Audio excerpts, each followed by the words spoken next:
Hey, don't despair, folks. Look, we had a tough couple days, but we're bigger and better and stronger than ever. Now we're getting mobilized. And there's going to be primaries all over the place. We're going to fix this election fraud. We're woke.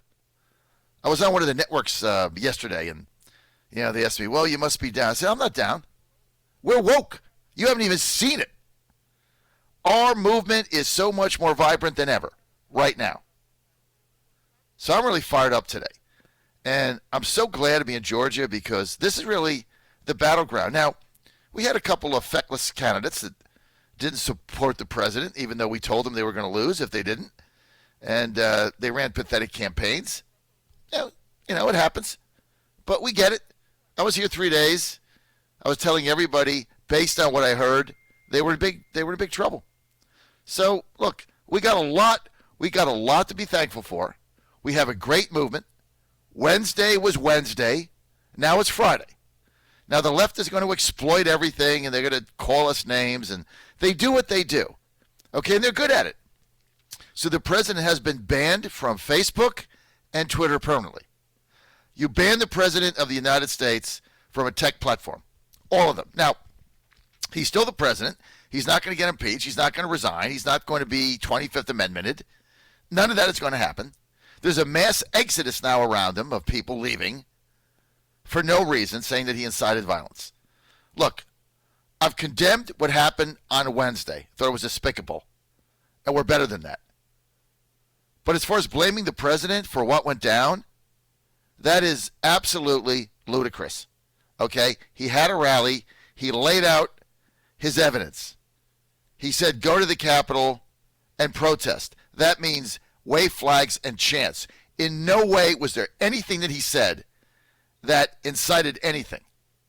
Now, the left, on the other hand, can go on TV and say it's a summer of love while buildings are burning and things are being looted and people are being shot and cops are being thrown bottles at and being shot too, and things are getting burned down and they're taking over cities, and that's fine.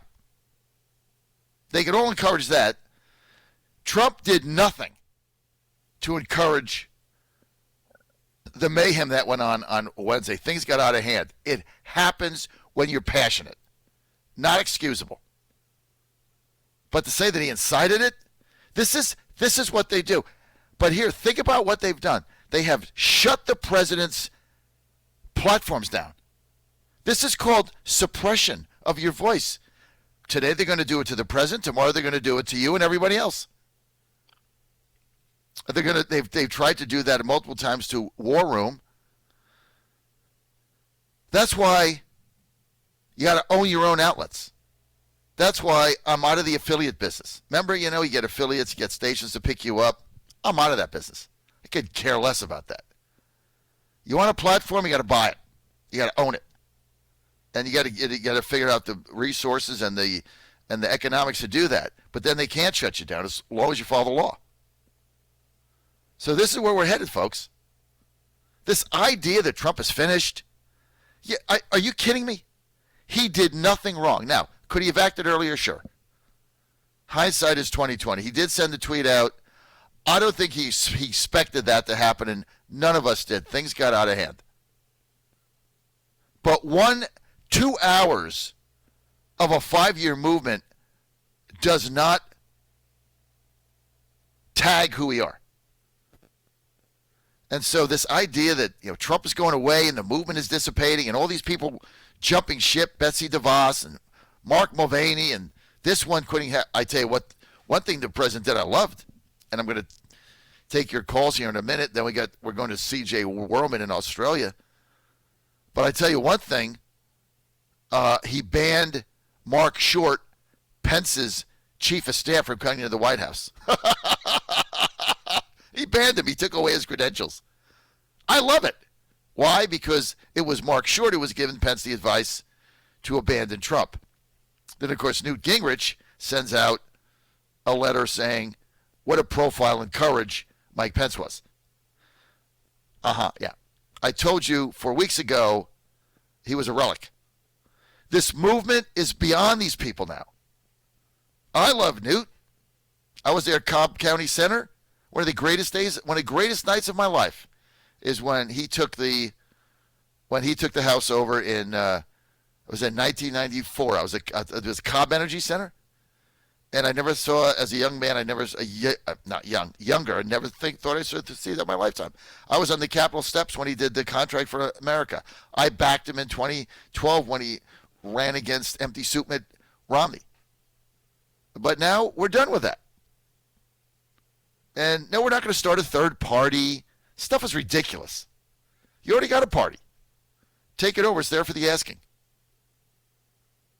If you don't think we can overcome the pina colada Republicans, this movement, the vibrancy that we have, the number of people that know, we know this election got stolen. We're not going to forget this. First line of defense, Georgia General Assembly, starting Monday. That's why I'm here. First line of defense.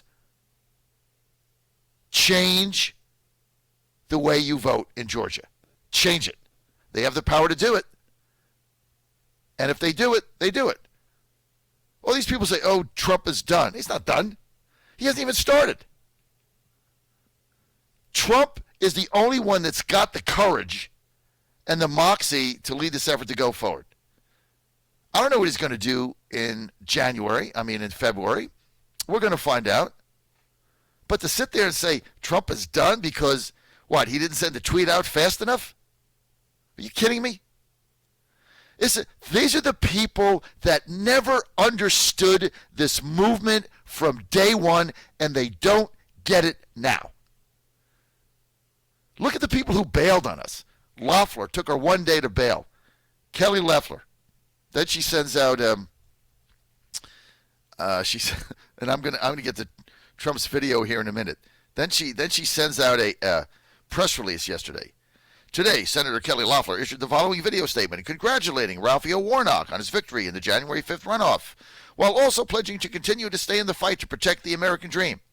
Click here or on the photo below to watch the video and read the transcript of the statement below.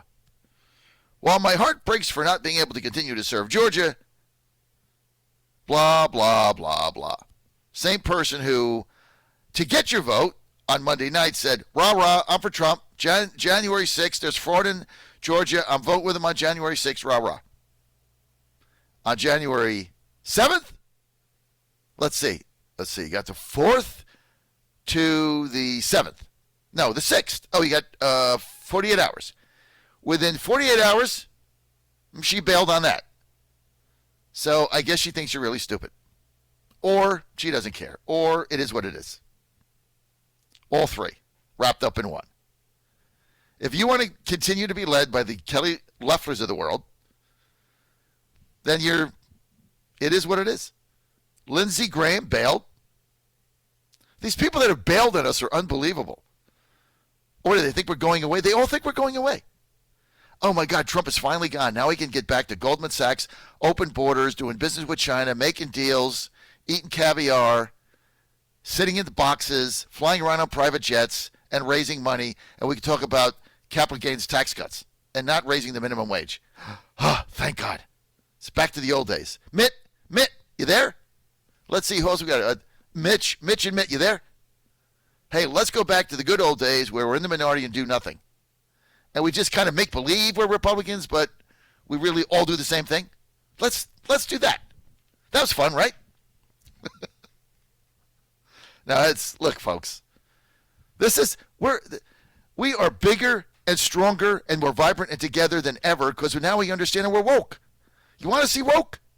Look right here. I'll show you woke.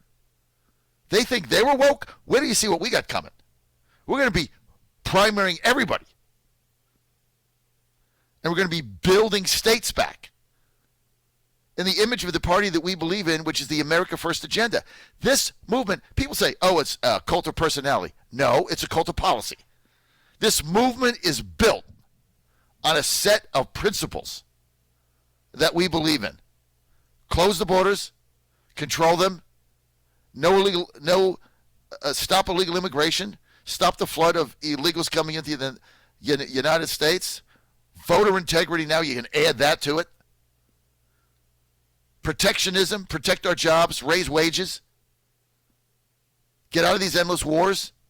This is what it's based on. Drain the swamp. Yesterday, the president did a video, which I thought was excellent. And it's a couple of minutes. We're going to play that now. But here's President Trump basically conceding the election. And we get it. And saying there's going to be a smooth transition. And he's back on Twitter. I think they banned him for 24 hours or something. Now he's back. But Facebook and the others have banned him permanently. That's what they say. So if they do it to him, they can do it to you. But here's, Carol, let's key up the president's video from yesterday, which I thought was excellent. Go ahead. Roll the tape. In a moment. Addressing the heinous attack on the United States Capitol. Like all Americans, I am outraged by the violence, lawlessness, and mayhem. I immediately deployed the National Guard and federal law enforcement to secure the building and expel the intruders. America is and must always be a nation of law and order. The demonstrators who infiltrated the Capitol have defiled the seat of American democracy. To those who engaged in the acts of violence and destruction, you do not represent our country. And to those who broke the law, you will pay.